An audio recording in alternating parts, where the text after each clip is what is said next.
Est-ce que tu peux te présenter un petit peu, pour ceux qui ne te connaissent pas, un petit peu ton parcours dans les grandes lignes un petit peu? J'ai vu que tu as joué à Wake Forest avant de venir ici. Ouais, moi c'est Arnaud William Adalamoto, je viens du Cameroun, je suis camerounais. Je suis venu aux États-Unis quand j'avais 16 ans. Je suis allé à Episcopal High School. J'ai joué pour coach Jim Fitzpatrick à Episcopal High School. D'accord. C'était un internat et après ça, j'ai fait 2 ans à Wake Forest avec coach Bizdelic. Et après ma deuxième année, j'ai transféré à Towson. Donc l'année dernière, je ne pouvais pas jouer à cause du règlement de la NCAA. Donc maintenant, c'est ma première année à jouer avec Towson. D'accord. C'était comment un petit peu la transition, on va dire, de partir de l'Afrique à venir aux États-Unis? Est-ce que c'était facile ou pas de quitter sa famille? Non, c'était pas facile, surtout au niveau de la langue. Le français a toujours été ma première langue, donc quand je suis arrivé à l'école, j'ai passé beaucoup de temps dans la librairie, beaucoup de temps avec un contre un avec des professeurs, parce que la langue était vraiment, j'apprenais encore la langue quand je suis arrivé. Mais un an après, c'était meilleur, donc je parlais un peu plus l'anglais, donc mon adaptation s'est fait plus facile après ça. D'accord. C'était comment sur le campus de Wake Forest un petit peu comment tu te sentais dans l'équipe en général?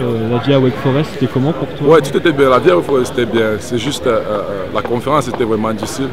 Et nous étions une classe de 7 premières années. D'accord. Nous avions un objectif d'essayer de changer la culture à Wake Forest. Vous savez que Wake Forest c'était un grand programme de basket. Mais malheureusement, on n'a pas pu. Et notre coach a perdu son boulot après 2 ans. Donc j'ai voulu continuer ma carrière avec notre équipe. Mais tu parles justement de la conférence de Wake Forest.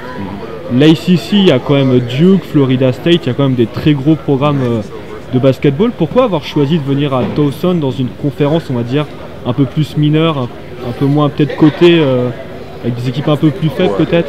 Ouais, c'est une bonne question. Le problème c'était juste, je voulais vraiment gagner.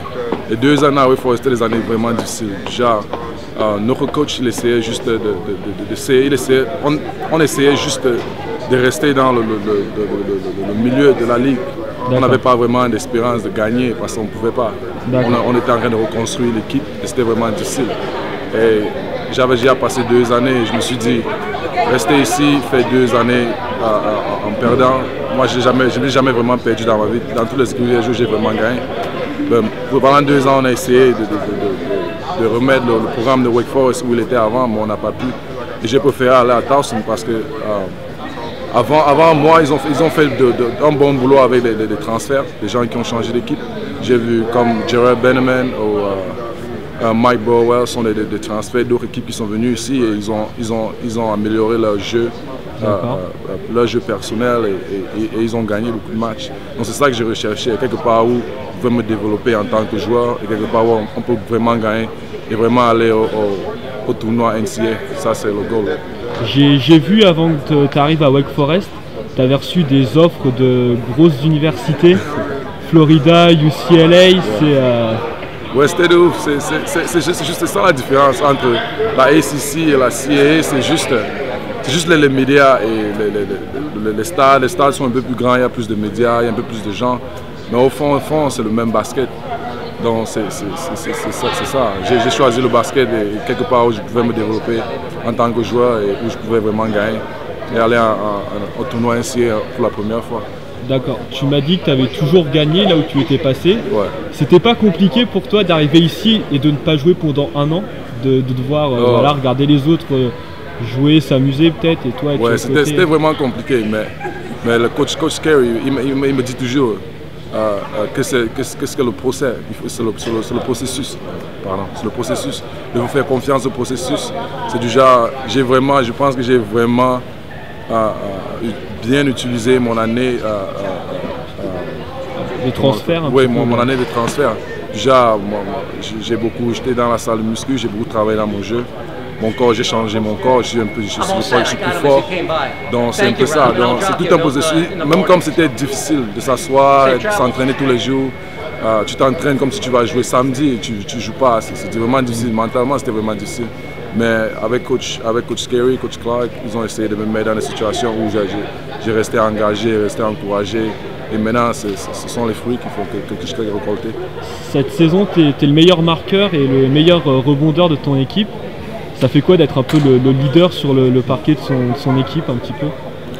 Ah, ça fait du bien, juste parce que quand tu mets beaucoup d'efforts, en un an, je ne peux pas compter le nombre de shoots que j'ai pris ou bien des workouts que j'ai fait, mais juste ce résultat-là, ça te donne un peu ça te donne une confiance, ça te dit que ok, ce que tu fais, tu es dans le bon chemin, continue à travailler, reste encouragé, c'est juste ça. Mais mes coéquipiers m'aident aussi beaucoup, ils m'aident aussi beaucoup, ils me parlent beaucoup et tout. Ouais. D'accord. Ça fait du bien. Tu viens du Cameroun. Est-ce que tu es en contact un peu avec la fédération camerounaise? Est-ce qu'ils suivent un peu ce que tu fais ou pas du tout? Oui, ils le suivent. Et l'été dernier, j'étais avec le Cameroun, on a joué en Coupe d'Afrique des Nations. L'Afro-Basket? Donc oui, Afro-Basket. Donc j'ai joué l'Afro-Basket l'été dernier. Donc ils suivent vraiment le processus. Et ouais. Et toi, c'est quelque chose que tu as envie de représenter ton pays ensuite? Définitivement, définitivement. À chaque fois qu'ils ont besoin de moi, si je suis libre, s'ils mettent tout le processus en marche, moi je suis prêt à partir pour jouer au Cameroun. D'accord. On va parler un petit peu en dehors du basket un petit peu. Ça fait quoi d'être un joueur de basket sur le campus et tout? Je pense que ça doit vachement aider avec les filles par exemple, non? Ouais, ça aide comme tout sport. Aux États-Unis, le sport c'est vraiment quelque chose que les gens affolent dessus, tu vois. Donc ça aide de jouer au basket, beaucoup de gens te connaissent, les professeurs, les étudiants, donc c'est bon. Mais c'est pas aussi beaucoup de contraintes, par exemple, les horaires, les déplacements, tout ça? Bien sûr, bien sûr. Tu vois, on a commencé l'école aujourd'hui. Ah, d'accord. On a commencé l'école aujourd'hui, donc on a manqué l'école aujourd'hui. Donc maintenant on va rentrer, on doit jouer samedi et je dois prendre les notes que j'ai ratées ce soir. Donc ça c'est l'une des choses qui vient avec jouer au basket. Ouais, tu as toutes ces choses, oui, les gens te connaissent, la popularité, mais ton temps vraiment il est vraiment restreint. Donc c'est comme ça. D'accord. T'es junior là donc, Oui, je suis junior, mais en classe je suis senior. D'accord, donc il te reste encore 2 ans à jouer et 1 an à étudier, c'est ça?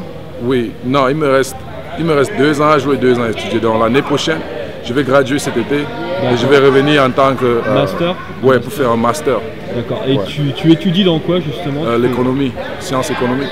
D'accord, et après la NCAA, t'aimerais tenter ta chance, je sais pas, peut-être en NBA, en D-League ou aller peut-être en Europe, il y a peut-être des opportunités ou tu voudrais faire de la finance comme tu me dis? Ouais, définitivement, où je vais me retrouver, je ne sais pas encore, mais définitivement je veux jouer professionnel.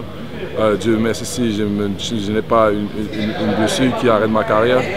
J'espère continuer professionnellement pour un temps et après on va voir. Tu as déjà des contacts ou pas? Il y a déjà des gens qui te parlent? Je sais qu'en NCAA, c'est très réglementé tout ça, mais est-ce qu'il y a déjà des gens qui te parlent, qui te disent voilà, peut-être qu'à la fin de ton cursus, on t'aura peut-être une chance, il y aura peut-être des clubs intéressés ou pas? Non, pas encore. Le processus maintenant, c'est juste de gagner la NCAA et de mettre personne sur la carte. Tu vois un peu. Et avec le plus on gagne, le plus il y a la publicité à le plus ça te fait la publicité individuelle. Donc c'est ça le programme. D'accord. Et justement au niveau du basket ici, je vais te faire une comparaison un petit peu au Cameroun.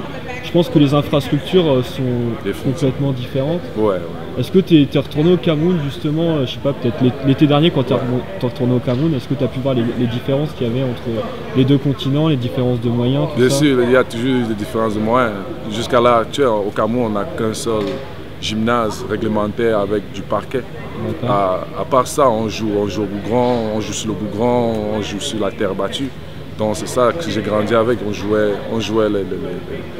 les appelle des santé, du genre des pick-up games, on les appelle des santé, donc on les jouait sur du goudron ou des playgrounds.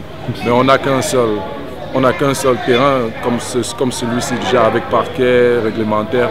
Mais là, c'est là où se joue rien que des grands matchs, des finales de coupe ou l'équipe nationale, donc c'est ça. Donc finalement, c'est un peu une chance que tu as en fait, tu te rends compte. Effectivement, c'est une très grande chance.